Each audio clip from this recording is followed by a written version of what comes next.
Sir നമസ്കാരം. നമസ്കാരം. CMRL Exalogic കേസിൽ ED അന്വേഷിക്കുന്ന ആ ഒരു കേസിൽ വലിയ വഴിത്തിരിവുണ്ടായിരിക്കുന്നു എന്നാണ് ഇപ്പോൾ മനസ്സിലാക്കാൻ കഴിയുന്നത്.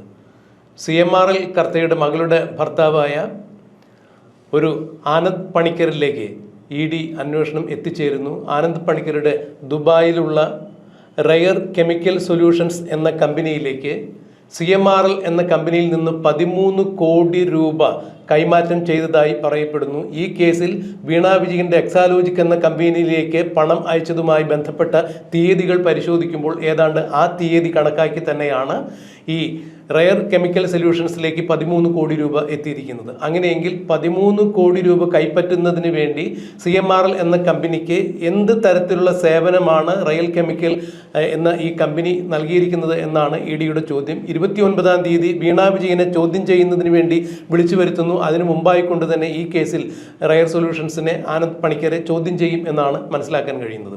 CMRLന്റെ ഉടമയായ കർത്തയുടെ മകൾ ഷിബിയുടെ ഭർത്താവാണ് ആനന്ദ് പണിക്കർ എന്നുള്ളതും ഈ എക്സാലോജിക്കുമായി ബന്ധപ്പെട്ട് അബുദാബി കൊമേഴ്സ്യൽ ബാങ്കുമായി ബന്ധപ്പെട്ട് വീണ വിജയന് കോടികൾ കൈമാറിയിട്ടുണ്ട് എന്നുള്ള രീതിയിലുള്ള അന്വേഷണം നടക്കുമ്പോൾ ഈ റയർ കെമിക്കൽ സൊല്യൂഷൻസിലേക്ക് വന്നിരിക്കുന്ന കോടികളും ഇങ്ങനെ വീണയുടെ എക്സാലോജിക്കിലേക്ക് കൈമാറ്റം ചെയ്യുന്നതിന് വേണ്ടിയാണോ അതോ CMRLിലെ കരിമണൽ ഖനനവുമായി ബന്ധപ്പെട്ട് വഴിവിട്ട രീതിയിൽ CMRLിന് കിട്ടിയിരിക്കുന്ന മറ്റു തരത്തിലുള്ള സഹായങ്ങൾക്ക് ഉള്ള ഏതെങ്കിലും പ്രതിഫലമായിട്ടാണോ ഈ 13 കോടി രൂപ പോയിരിക്കുന്നത് എന്നുള്ള അന്വേഷണമാണ് ഇപ്പോൾ നടക്കുന്നത്. എന്തായാലും 29-ാം തീയതിക്ക് മുൻപ് വീണയെ ED ചോദ്യം ചെയ്യുന്നതിന് മുമ്പ് ഈ ചോദ്യം ചെയ്യൽ നടക്കും എന്ന് പറയുമ്പോൾ EDയുടെ ഈ കേസിൽ പുതിയൊരു വഴിത്തിരിവുണ്ടാകുന്നു, കേസിന് മറ്റൊരു മാനം കൈവരുന്നു എന്നാണ് മനസ്സിലാക്കാൻ കഴിയുന്നത്. ഈ കേസുമായി ബന്ധപ്പെട്ട് ആദ്യം മുതൽ വളരെ ജാഗരൂകമായ രീതിയിൽ പ്രവർത്തിക്കുകയും വാർത്തകൾ കൊടുക്കുകയും ചെയ്ത ഒരു മുതിർന്ന മാധ്യമ പ്രവർത്തകൻ എന്ന രീതിയിൽ എന്താണ് നന്ദകുമാർ സാറിൻ്റെ അഭിപ്രായം?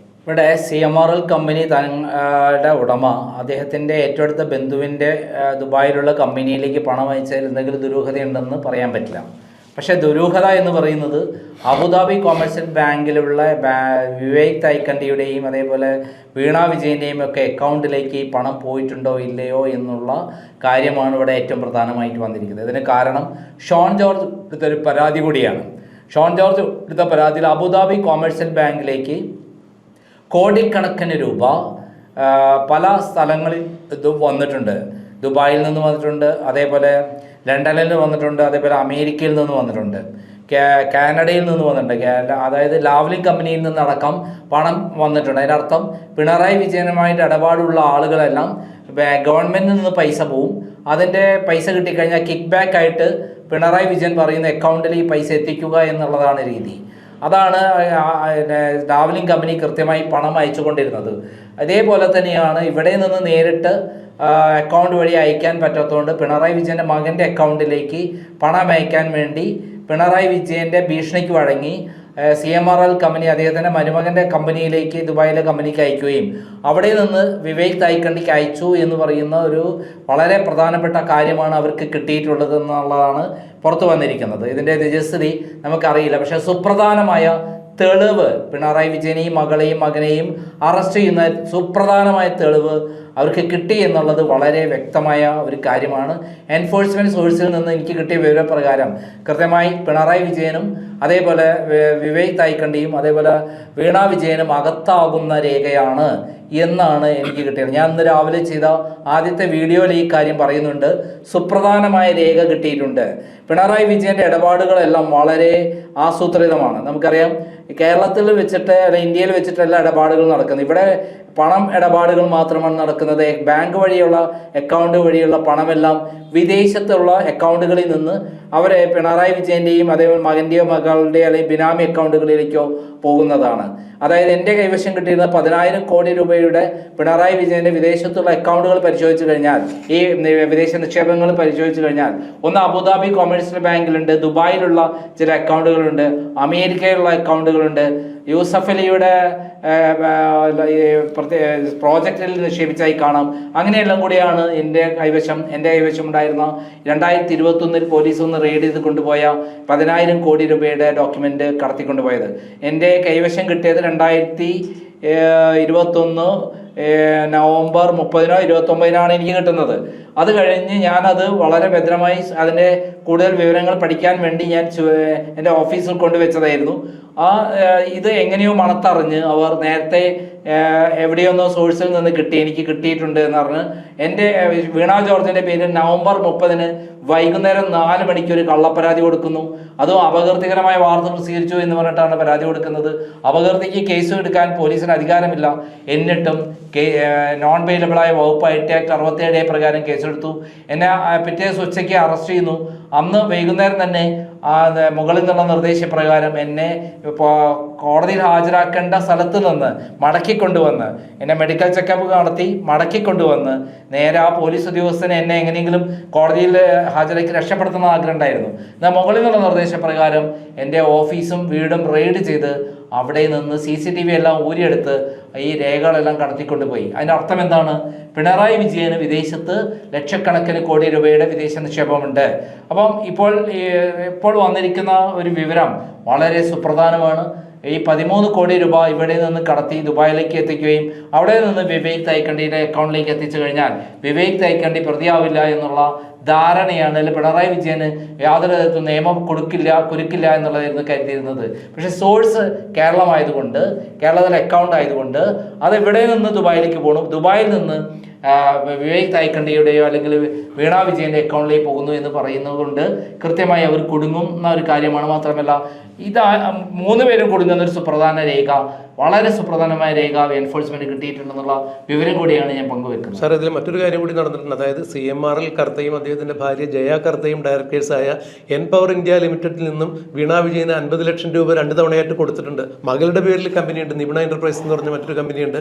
ആ കമ്പനി നടത്തിയ ട്രാൻസ്പോർട്ടേഷൻ ഇടപാടുകളുമായി ബന്ധപ്പെട്ട് ഈ കഴിഞ്ഞ ആഴ്ചയാണ് മകൾ ജയ കർത്തയെ ഭാര്യ ജയ കർത്തയെ ചോദ്യം ചെയ്യുന്നതിന് വിളിച്ചു വരുത്തിയത്. മകൾ ഷിബി കർത്തയെ വിളിച്ചു വരുത്തി, മകൻ ശരൺ കർത്തയെ വിളിച്ചു വരുത്തി. അപ്പോൾ CMRLുമായി ബന്ധപ്പെട്ട് എക്സാലോജിക് എന്ന ആ കമ്പനി, വീണ വിജയൻ്റെ കമ്പനിയിലേക്ക് CMRL അനുബന്ധ കമ്പനികളിൽ നിന്ന് പണം കൊടുത്തിട്ടുണ്ട് എന്ന് ED കണ്ടെത്തിയ സാഹചര്യത്തിൽ ഇപ്പോൾ ഈ ആനന്ദ് പണിക്കരുടെ അക്കൗണ്ടിലേക്ക് പോയ 13 കോടിയും ഇത്തരത്തിലുള്ള ഏതെങ്കിലും തരത്തിൽ വിനിമയത്തിന് വേണ്ടിയാണോ എന്നുള്ളതാണ് ED അന്വേഷിക്കപ്പെടുന്നത് എന്ന് പറയുമ്പോൾ തീർച്ചയായും അന്വേഷണത്തിൽ അതിൻ്റെ കൃത്യമായ വിവരങ്ങൾ ലഭിക്കുമ്പോൾ തീർച്ചയായും അത് വീണ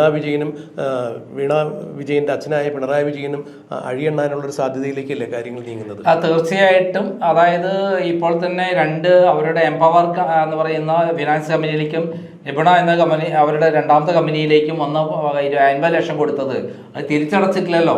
അപ്പം ഒരു 7 ലക്ഷം രൂപ മാത്രമാണ് തിരിച്ചടച്ചിരിക്കുന്നത്.